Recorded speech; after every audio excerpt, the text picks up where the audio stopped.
Okay, we're back out in the garden. Welcome outside at Teal House Farm. Garden is coming along nicely, slowly but surely. We are getting there, and today we are going to use grow bags to start our carrots. And we're going to show you some tips for using grow bags. They're a great way to grow a container garden. We've used them for several years, and there's a lot of positives to them, and there's a couple negatives which we'll talk about. But one of my favorite positives is that they collapse really small. So when the growing season is over, you literally just roll them up and stick them in a drawer somewhere, something like that, out of the way. It's not a big pot that takes up a lot of room, which is awesome. So let me show you our grow bags, and I'm going to show you some tips, and we're going to plant these carrots together. Just a minute. Okay. Yeah. We're going to just make sure we fill them all the way to the top, and I am growing, like I said, a stubbier variety of carrot just to make sure that they are tall enough. So some of the positives, like I said, is these collapse very small. We're going to plant 4 of these today. I'm sorry, our geese are so loud because I'm outside. We're going to plant 4 of these today. I have more than that, and I'll link these below. These are not very expensive either, which is another plus. It's a real cheap way to get in container gardening. I also like that they're easy to move. They've got handles that are pretty darn sturdy. And once they're filled, they're very stable. Some of the negatives, though, they're not quite as big, as deep as a large pot. And if you aren't careful to really fill them all the way to the top, the sides can start folding in like this, which will cover up your plants you're trying to grow, which you don't want to have happen. So you need to be very careful to fill them all the way to the brim. Also, once they are all the way full and planted, they are quite heavy and hard to move. So you got to make sure you park them where you want them. But overall, they do great. They're a felt material, so it holds moisture in, but it does drain if it gets too much water. So it really takes good care of the plant inside. So let me show you what we're using to plant the carrots. I have our homemade compost from our goat manure composted goat pen right there. And we're going to mix in a bag of topsoil. And we're going to mix that all together, and I think that'll be what we want. If it still looks a little too heavy on the compost, we'll add another bag of topsoil, but I think a 1-to-1 ratio on this one is going to be perfect. With carrots, we want to make sure it's a light soil. We don't want too much heavy topsoil in there. We are going to plant the carrots over here. So this is our no-till garden bed that we're still getting set up, but it's really close. These are our square foot raised beds, and then I'm going to put the carrot bags on this walkway. I've laid cardboard down. We want to make sure in our garden that it's very easy to mow and trim around. So trying to keep it square and trying to keep anything that could be a possible pathway or places for weeds to poke through covered with cardboard. So that's why that's down. And that cardboard is just going to sit underneath our bags, and it'll prevent weeds from sprouting up this season.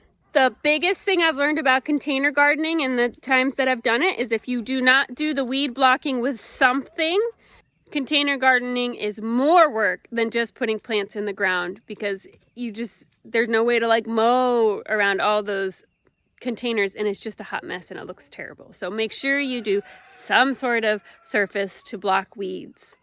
Okay, let's start planting.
this is not approved for subletting. No one said that. Goodbye, get out. Excuse me, I'm gonna need you to move your house. This is not zoned properly. I don't care. It's my house. Everyone, close the bunker up. Mom!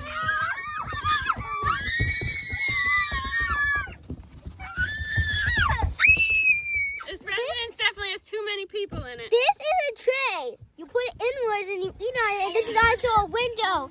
And people use that. Right.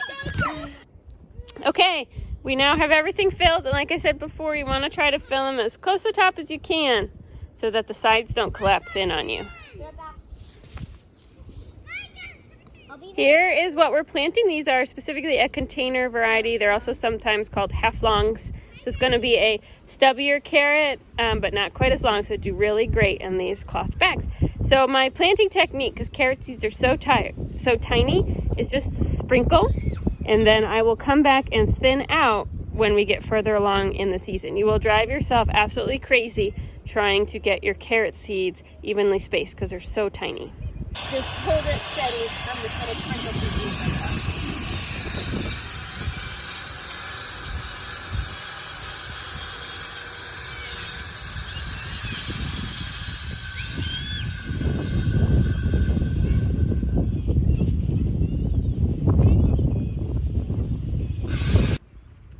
Okay, all planted. Still got some seeds left, so we'll save those for the fall.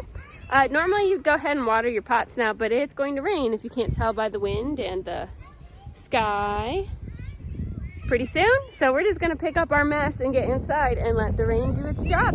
And we should have carrots 75 days to harvest. So I don't know, July, we'll be enjoying some carrots. And the nice thing with these bags is when it's time to harvest carrots, I'm just going to dump them over and it'll all just fall out and the little kids can have fun digging through the dirt to find their carrots. So thanks so much for watching. We'll see you all next time.